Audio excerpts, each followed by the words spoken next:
솔로몬이 왕위에 오른 지 얼마 되지 않은 시점, 하나님께서는 기브온 산당에서 그에게 나타나셔서 무엇을 구하든지 주시겠다고 말씀하셨습니다.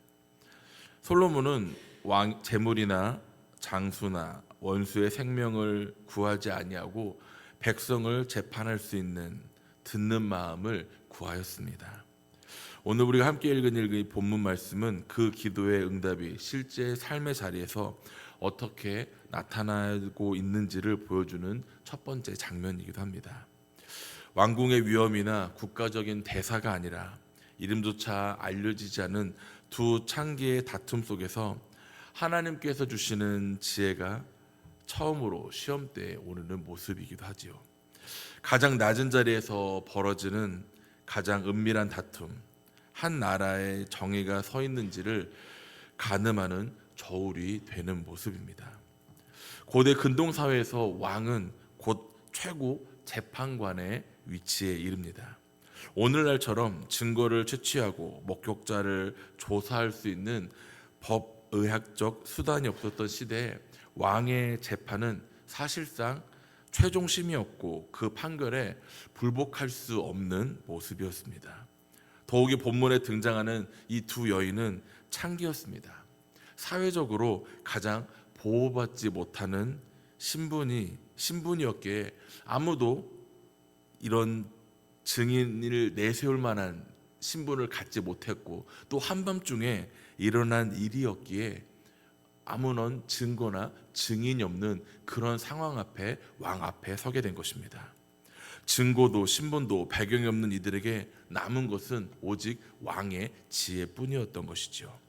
이 장면은 이스라엘의 재판 제도가 신분의 높고 낮음과 상관없이 하나님 앞에서 공정해야 한다는 원리를 극명하게 드러내고 있음을 살펴봅니다.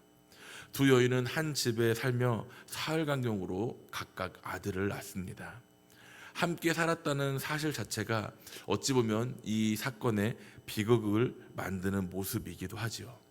그들은 서로의 임신과 출산을 가장 가까이 지켜보았던 관계였을 것입니다. 그렇기에 상대방을 향해 결정적인 증거를 내세울 수도 없었던 것이죠. 그런데 한 여인이 밤중에 자기 아들 위에 누워 그 아이가 죽자 상대방의 아들과 자기의 죽은 아이를 맞바꾸어 놓습니다.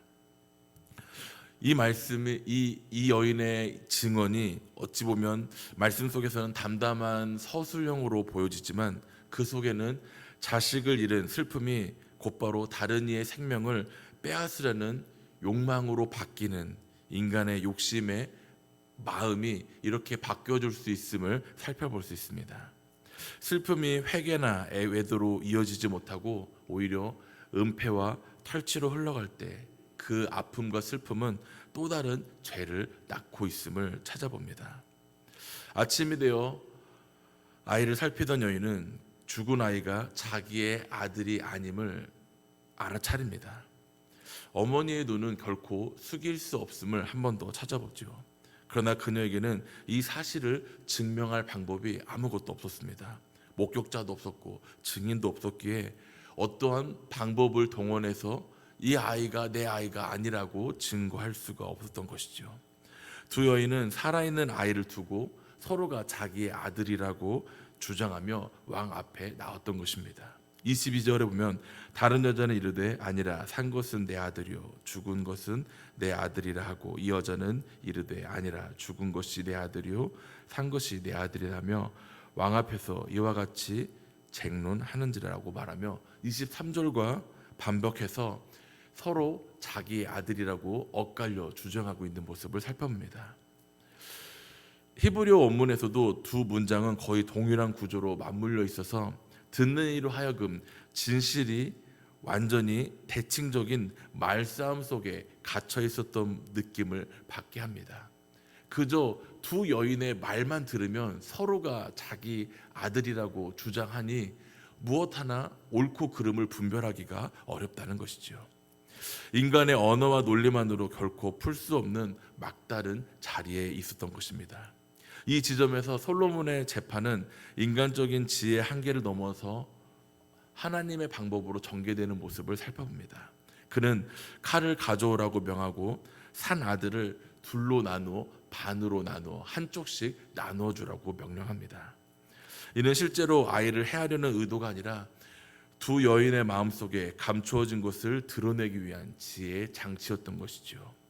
왕이 반으로 나누라는 명령이 단호한 명령형으로 주어지는데, 이 명령이 오히려 두 여인의 마음을 극명하게 드러나게 하는 모습으로 나타냅니다. 솔로몬은 증거가 없는 자리에서 새로운 증거를 만들어내지 않았습니다. 대신 그는 두 여인이 가지고 있었던 곧 그들의 마음을 드러내는 상황을 만들도록 이끌었던 것이죠. 참된 지혜는 때로는 없는 것을 찾아내는 능력이 아니라 이미 있는 것이 스스로 드러내도록 자리를 마련하는 능력임을 오늘 말씀 속에 찾아볼 수 있음을 봅니다. 거짓 어미는 자기 것이 되지 못할 바에는 상대방도 갖지 못하게 하려는 마음으로 나누는 것을 소망합니다. 내 것도 되게 말고 내 것도 되게 말고 나누게 하라고 그녀가 이렇게 고백하죠. 그녀의 말은 오히려 소유욕이 사랑의 언어를 완전히 대처해버리는 마음임을 신랄하게 드러냅니다. 그녀에게 아이는 더 이상 사랑의 대상이 아니라 소유의 대상으로 바뀌어온 모습임을 찾아보는 것이죠. 이러한 마음은 비단 이 여인의 마음만이 아님을 살펴봅니다. 우리 역시 관계 속에서 온전한 사랑이 자리 잡지 못한다면 오히려 파괴와 충동이 앞서게 될 것입니다.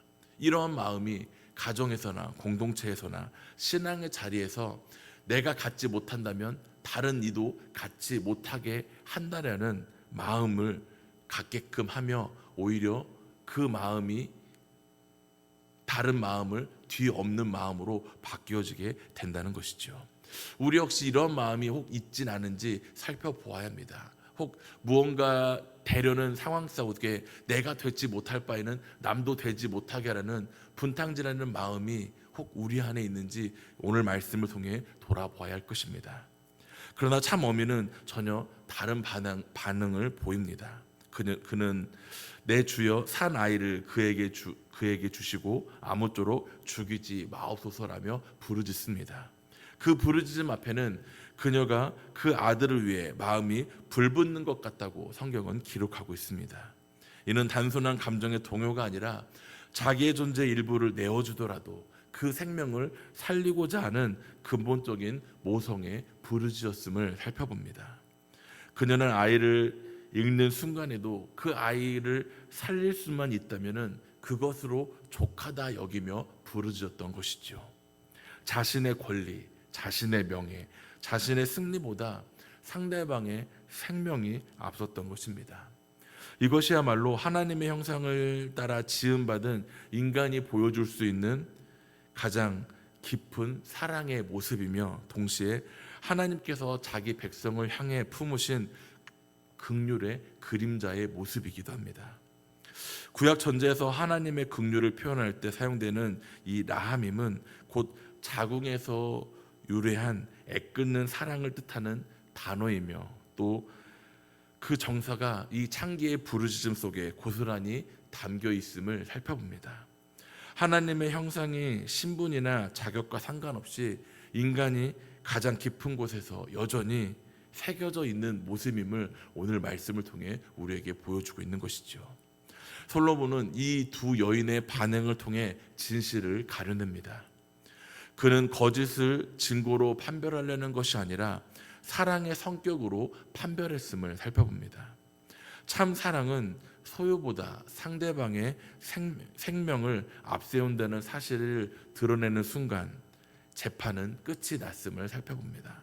27절이면 산 아이를 저 여인에게 주고 결코 죽이지 말라. 저가 그의 어머니라 라는 이 솔로몬의 선언은 법적 판결의 종료이자 동시에 신학적 선언이기도 합니다. 사랑이 있는 곳에 생명이 있고 생명을 향한 태도가 곧 참된 관계임을 증거하는 모습인 것이죠.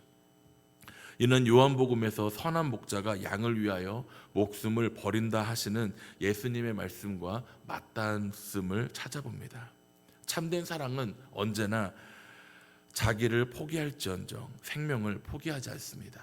반대로 거짓된 사랑, 거짓된 신앙은 자기 자리를 지키기 위해 때로는 다른 이의 생명이나 진실도 희생시키려는 의도가 보여집니다.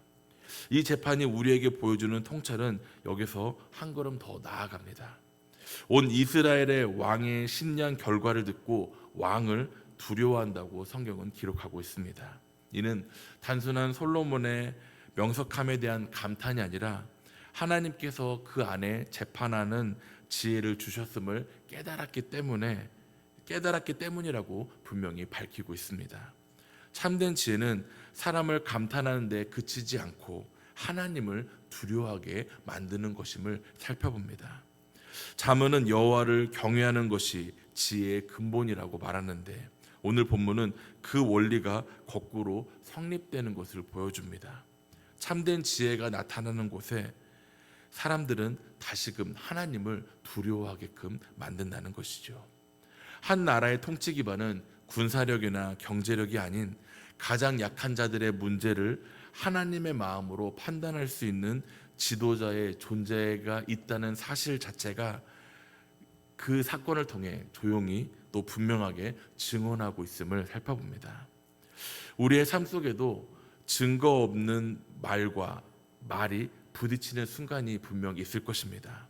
누군가 옳고 누군가 그른지를 인간의 눈으로 가려내야 될 때가 있을 것입니다. 그럴 때 우리는 오늘 말씀을 통해 진실은 결국 사랑의 모양으로 드러난다는 것을 기억하며 우리 역시 그런 상황 가운데서 진실된 사랑을 먼저 바라볼 수 있는 믿음이 될 수 있기를 간절히 소망합니다. 자신을 지키기 위해 남을 해하려는 마음과 자기를 잃더라도 남을 살리려는 마음은 반드시 그 결이 다르게 드러남을 오늘 말씀을 통해 찾아봅니다. 우리가 구할 것은 사람을 이기는 지혜가 아니라 생명을 살리는 사랑이며 그 사랑이야말로 하나님께서 우리 안에 심어주시고자 하는 참된 지혜임을 기억하시길 바랍니다. 솔로몬이 구했던 듣는 마음은 결국 사랑으로 반응하는 마음이었음을 살펴봅니다. 오늘 우리도 진실과 거짓이 뒤섞인 세상에서 소유보다 생명을 택하고 자기의 권리보다 이웃을 살리려는 마음을 택하는 그런 쓰임받는 믿음이 될 수 있기를 소망합니다.